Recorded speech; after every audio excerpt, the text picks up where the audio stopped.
Hello, fellow nature nerds. Welcome to Dirt Dispatch number 6. I'm your host, Tim the Nature Nerd O'Hara. Not too much to tell you about.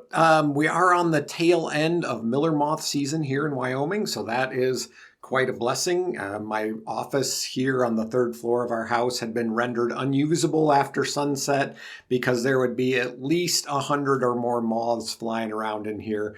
But the last few nights, there's only been about a dozen or so. So it's also pronghorn baby season here in Wyoming. So lots of pronghorn running around with lots of pronghorn fawns.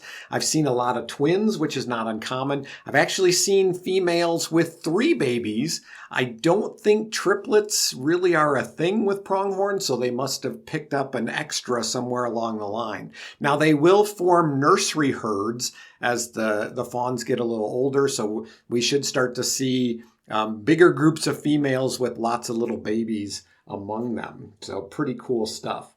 Pelican update. Still no babies, but I was doing some more reading, and it seems like that very end of their breeding season is around early June, so maybe early to mid-June. So maybe they've nested, maybe they nested late, and the eggs are just now at the point where they would be hatching, and it'll be another 3 to 4 weeks before we can expect to see any chicks. So I'm still holding out hope that even though they seems like they have been here for quite some time, that they are nesting and that they did lay eggs and have chicks, and that we're going to get to see those here pretty soon.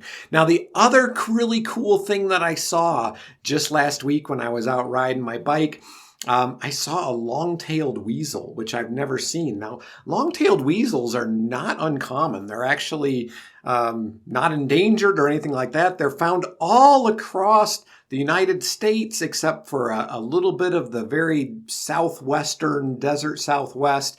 They range all the way down through Mexico and Central America and into the northern parts of South America. So they're not uncommon at all, but I've never seen one until the other day. They're small, they're skinny, and they've got a tail that's about 40 to 70% of the length of their body, hence the name long-tailed weasel. And that tail has a black tip on it. Now, in the wintertime, they turn white except for that black tail tip. And that is an actual defense mechanism, especially in the wintertime when they're a little more vulnerable because there's not as much long grass and cover for them to hide in.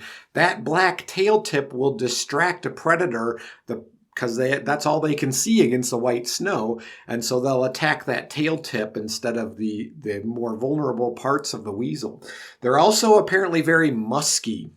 We just had somebody telling us the other day that they trap the ground squirrels and release them elsewhere in their yard, or they trap them from their yard and release them elsewhere. And they once accidentally trapped a long-tailed weasel. They didn't know what it was, but she said she called her husband and said, "I'm not putting this thing in my car because it stinks." They're very musky, like ferrets. If you've gone to the pet store and smelled that musky smell of ferrets, imagine that amplified.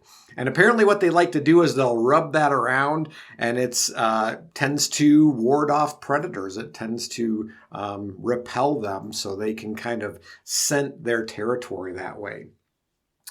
Well, that's all I have for you today. Tune in to the next episode of the Dispatches from the Forest podcast. We're going to be talking about raccoons, those little trash pandas. And that's by special request. I actually had a request to talk about raccoons, so that's what I'm going to do. If you want to support the podcast, check out our Patreon page. That's patreon.com/dispatches from the forest. Consider becoming a patron and throwing some support our way. You can also make a one-time donation through PayPal, and that is done at our PayPal address, also my email address, dispatchesfromtheforest@gmail.com. And if you have a request for a topic for the podcast, let me know. I'll be happy to do it. You can also check out our merch store. That can be found at cafepress.com/shop/dispatches from the forest. Lots of things over there. Check it out. All right, nature nerds, I'm your host, Tim the Nature Nerd O'Hara, reminding you to go outside and get dirty.